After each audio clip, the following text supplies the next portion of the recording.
My name's Samantha Bevington. I'm an antenatal instructor and a hypnobirthing expert from Manchester, and I'm here today to talk to you about being pregnant in the pandemic. The last year has been incredibly stressful. It's been so chaotic, and now you find yourself pregnant, expecting a wonderful new arrival to your family in the midst of a time when you can't really even see your family. Such a difficult time.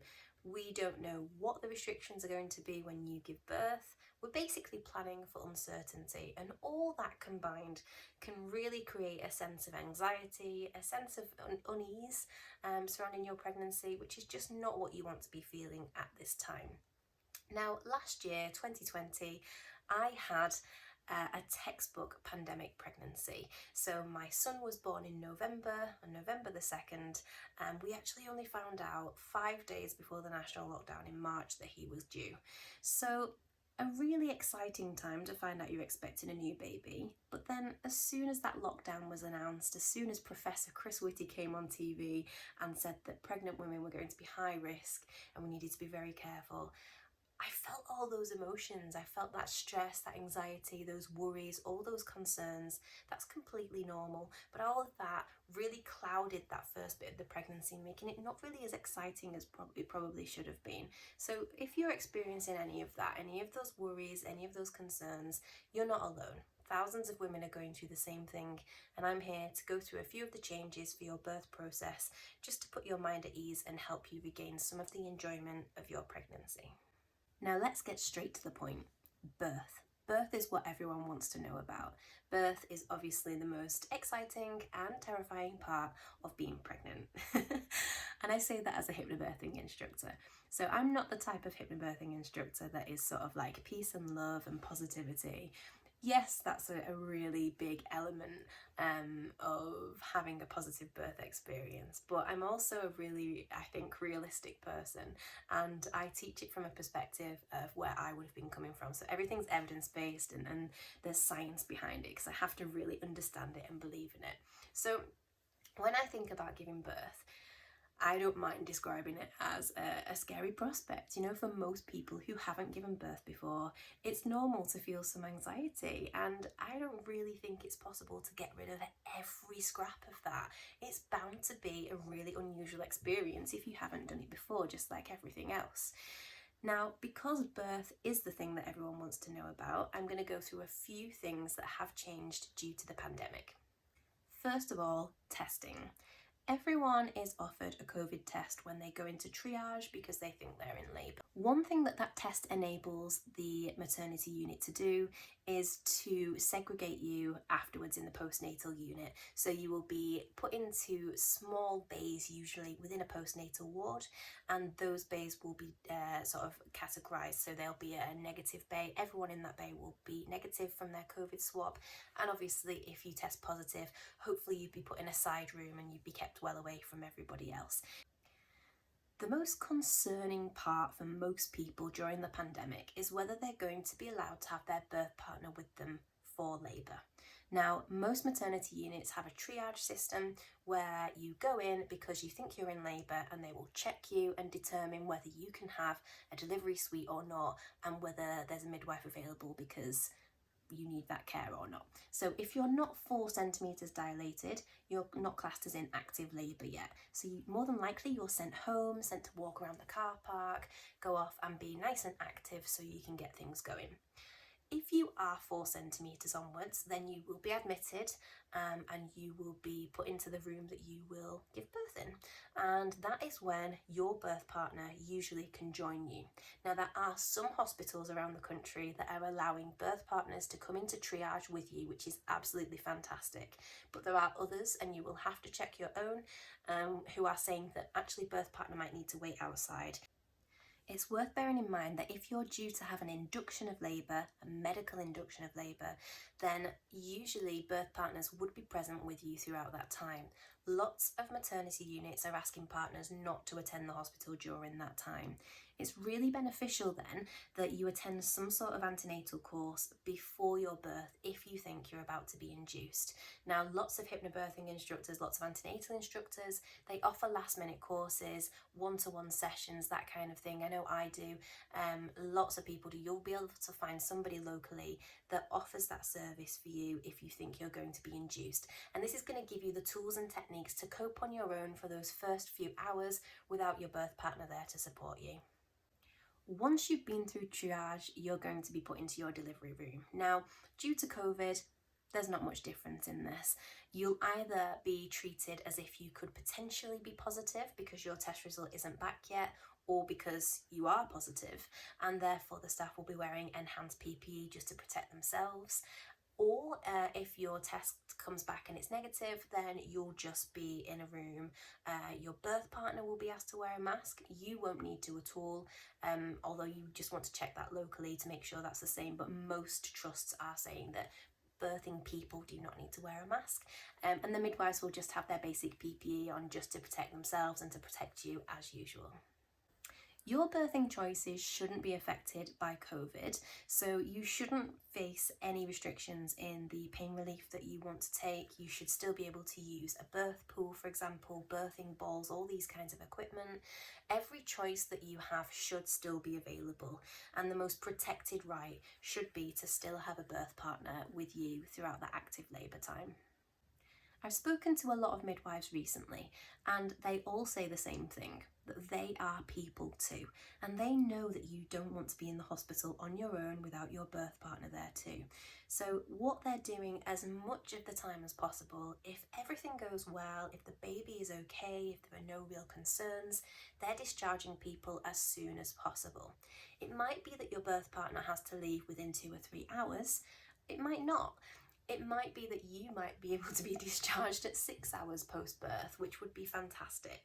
And for lots of women, that is possible. Obviously, for those who it's not possible for, you might have a postnatal stay. Try not to worry. The midwives, the assistants, they are there to support you the absolute best they can. Whether it's a glass of water or help with breastfeeding in the middle of the night, you can press that buzzer as many times as you need it. And keep in touch with people from home. Don't forget to use things like video calls to keep in touch and spread the good news about the arrival of your baby. It's worth checking the local restrictions on visiting. It's really important that you do know that in advance, so ask your community midwife if they can provide that for you. Things are changing rapidly, but it'll put your mind at ease if you at least know what the situation is in advance. It doesn't feel like there have been that many benefits of a year almost of lockdowns and ongoing restrictions, but there have been a few in the maternity and pregnancy world. So number one, breastfeeding rates anecdotally seem to have improved, and we think that this is because there's more protected time, that 4th trimester we call it, with baby and family. There aren't lots of visitors coming in and out. There's few visits elsewhere, so baby's not in the car as much, not being lulled to sleep in the car as much. There's more protected time, bonding, more skin to skin contact. And this is great for babies. Babies thrive on routine, and so breastfeeding rates have improved. One of the other benefits of having a baby in these really incredibly difficult times is the ability to form a support bubble. So if you have a baby under the age of 1, you can form a support bubble with another family, and this gives you the ability to have some support, some help, whatever you need at any point. For us, we buddied up with my mum and dad, and that has been a real lifesaver. So even if they just come over to watch the kids while I put some washing on, how typical, that makes a real big difference to my day. It might be support with feeding, support with actually even knowing what to do with a newborn baby. It might even be just so that you can go and get some rest. Use a support bubble if you can, because it's really going to make your life a lot easier. Those are just some of the changes to maternity care at the moment. Now, everybody has some level of anxiety or some level of uncertainty, at least, about how their birth will pan out. So what can you do to prepare for uncertainty? It's really difficult. I've got 3 top tips and they all seem very basic, but put together and done right, it's going to really help you to reduce that anxiety, regain a little bit of enjoyment in your pregnancy, and start to look forward to your birth. Number 1 is to prepare. Now, like I said, you can't prepare for everything, not now. There's too much uncertainty, regulations are changing all the time, we just don't know what the world is going to be like when you're giving birth. And you can be forgiven for feeling a little bit up and down about that. That's fine, okay? That's going to be normal, that's where we're at. But you can prepare lots of other things. So it's never too early really to prepare your birthing bag. It's never too early to think about what colour the nursery is going to be. You know, go and research the pram, research the car seat, do all of the tiny little things. If you make yourself a huge list of tiny things and tick them all off, then you're going to feel a lot more open and your brain's going to feel a lot less stressed out and much more able to cope with the bigger challenges that you face. Your birth and the scenario around it and what everything's going to be like at the time is going to take up a lot of your headspace. So get the small things done early on. Number 2, relax. And I know it's easy to say relax and it's not so easy to just do it. As a hypnobirthing teacher, I really understand the benefits of relaxation in pregnancy. And don't forget, you know, I'm this type of person who I don't just believe in it because it worked for me. I've read the studies, I've got all of the evidence to back up what works and what doesn't. And I really know that hypnobirthing works. You know, there are things about relaxation that make the muscles of the body work to their optimal strength. There's different studies that show that relaxation is really great for regulating the hormones that are actually responsible for your birth progressing at the optimal rate. Nobody wants to go into labour and get stressed out and get that anxiety, that fear, which creates adrenaline, which is actually the opposite to oxytocin, which makes your birth come on faster, okay, makes labour go faster.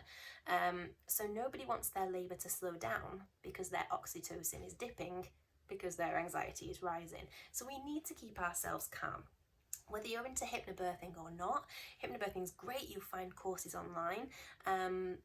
If that's not for you though, there's loads of pregnancy relaxation stuff out there. There'll be one-off classes on the internet, there's MP3s you can download, or you could even just get your birth partner to give you a massage.